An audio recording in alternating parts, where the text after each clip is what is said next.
Howdy freeze dryers, welcome back to the freeze drying community. This is actually the first video that we're filming as the freeze drying community since we changed the name. Today we're doing a reboot video from an older video that we did about 3 or 4 years ago on freeze dried cereal bars. That was a fan favorite of ours, but we've learned a lot along the way, so we're gonna change a few things here and there. I'm gonna show you some new tips and tricks that we've learned in the last few years. It's a brand new day. You're gonna snap, crackle, pop with excitement on this video, and it's gonna be great!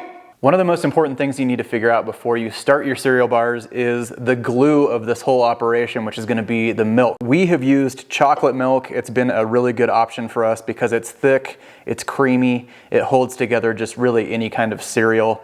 We prefer using oat milk because we don't do dairy milk, but if you're doing dairy milk, you may want to experiment with the different kind of milks. The ones that will work the best typically are thicker milks. So maybe think about using a higher fat milk like a whole milk. The next thing you need to think about is the additives that are going to go into your cereal bars. You can do no additives at all. We like to put fruit in ours. You can also do different types of powders and things. You could do protein powder or powdered peanut butter, things like that to add into the cereal bars. And the last and most important thing is going to be your cereal. That's going to be the flavor you choose. And there's really no right answers as far as what type of cereal to use. We have done everything from super sugary cereals to healthier cereals like bran cereals or cornflake type cereals. The only difference that we have noticed is the way that it will get soggy over time. And if your plan is to rehydrate, the flake type cereals tend to get pretty soggy when you rehydrate. So let's get started on these cereal bars. It's pretty simple. I would recommend using some pre-cut parchment or silicone if you have some. If you don't, make sure you check out Freeze Drying Supplies. We offer both of those.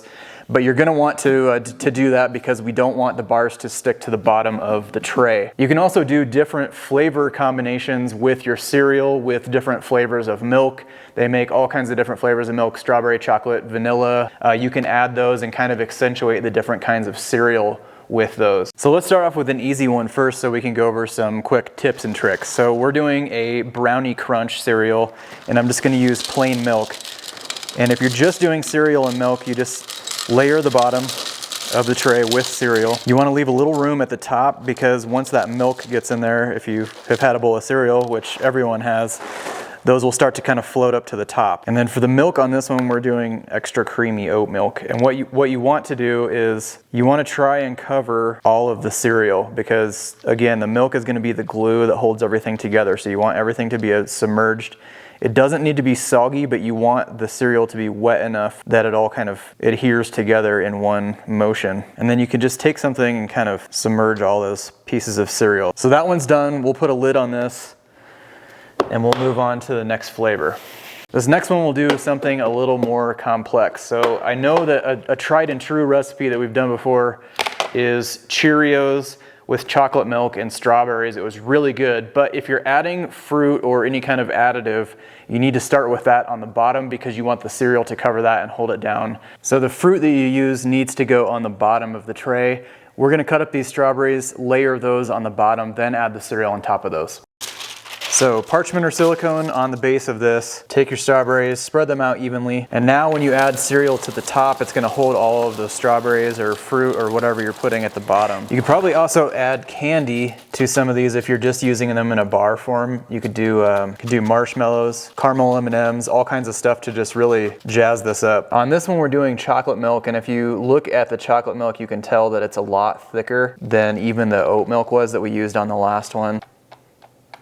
So the next thing that we can do that we were not able to do on that first video is add these dividers. And what these are gonna do is make a bar form or shape once these are freeze dried. It's gonna pre-cut them during the freeze drying process. So the dividers will cut through almost all types of these cereals, especially if they've been sitting for a while and have had some time to soak up the milk. Our last 3 trays, I'll just kind of go over a little quicker because you're kind of getting the gist of this, I'm guessing, as we go along.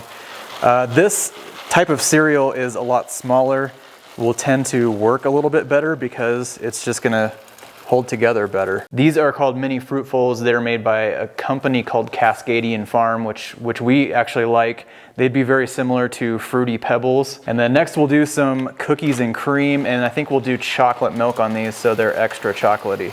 Last tray, we will do some Fruitful O's. These are real similar to Fruit Loops. We'll do vanilla milk on these. And if you have dividers from freeze drying supplies, these will work great in what I like to call the bite size portion, which instead of giving you a bar is gonna give you kind of just a single or 2-bite serving. And if you push these down, they will actually crunch through and save you some time at the end because they'll already be cut, as you'll see later in the video. I'm gonna do the remaining chocolate milk on the cookies and cream. We'll also do the bite size divider portion in these.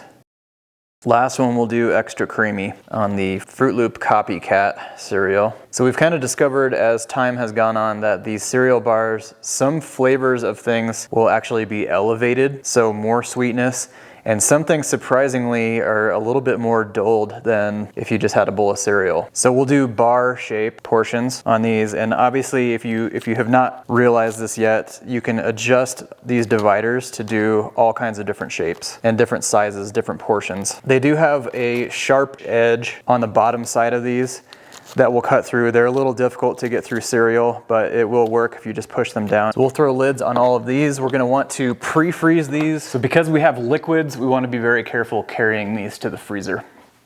And we'll pick up tomorrow where we left off, and we will go into the freeze dryer. So now that these have been good and frozen, you can see everything is stuck together. These are ready for the freeze dryer. These are gonna turn into some perfect bars. So make sure you join us on our socials.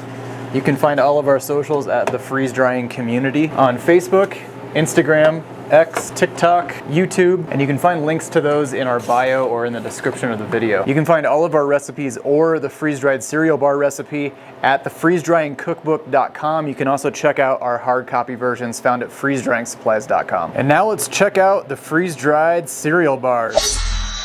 Freeze-dried cereal bars. The only one that really shrunk was the Brownie Crunch, but you can see with the parchment on the bottom, there's no sticking to the tray. It just comes out in one whole piece. And these we'll just have to cut up with a knife. It's not gonna work as well as the dividers do, but it is possible to do. You're just gonna have a little chunky end result. The divider ones are gonna work really great once you pull the dividers out, because after they're freeze-dried, they turn into a perfectly uniform bar.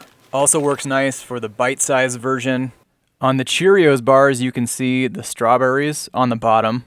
And the finished product on all of these is actually really great. I think there's one thing left to do. Let's give them a taste test.